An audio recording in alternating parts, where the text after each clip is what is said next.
I asked you this question before, and you didn't give me an answer, so I'll ask you now. Does the numbers this year and even in the last couple of years, do you think they're inflated? Well, what do you mean by inflated? Like, are they fake? Not fake, but given the way the game's changed, I don't think they're reflective of anything other than offensive output. I don't think that. I feel like 80% of the offensive output now is not conducive of winning. Yes. Okay. Perfect. Yeah, I agree with that 100%. It's just buckets. It's empty buckets. Yeah, a lot because of time. like let's take a perfect example is let's take Jokic's last 4 games, right? Last game he had 50 and 12, unreal.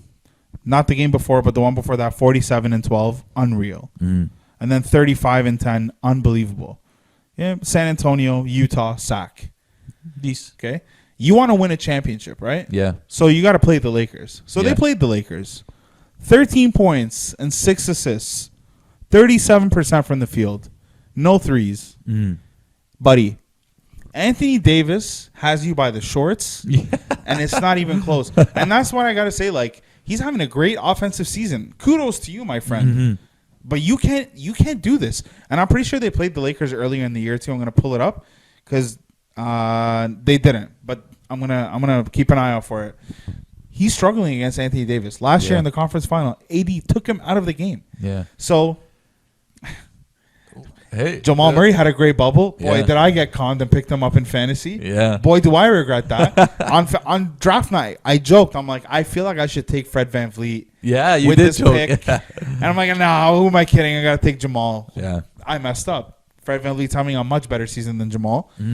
So I think these young guys know how to put the ball in the basket, but they don't necessarily know how to win games. Yeah.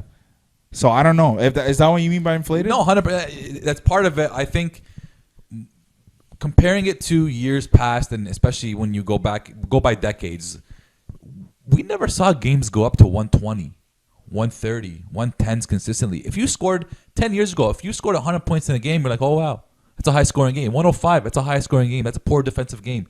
Now every game is going 110 plus on both sides of the floor. So the way the game's changed, the pace the game's played at, the sports, I guess the basketball science with the whole percentages and the three-point shot, I think personally that's all inflated all these scoring numbers. Now it's the pace they play at is probably like so much further ahead of how they used to play in the early 2000s and even in the early 2010s. So seeing these guys put up 47 a night, 54 a night, 50s consistently, 40s consistently, how much does it really mean at this point? If you're not winning games, doesn't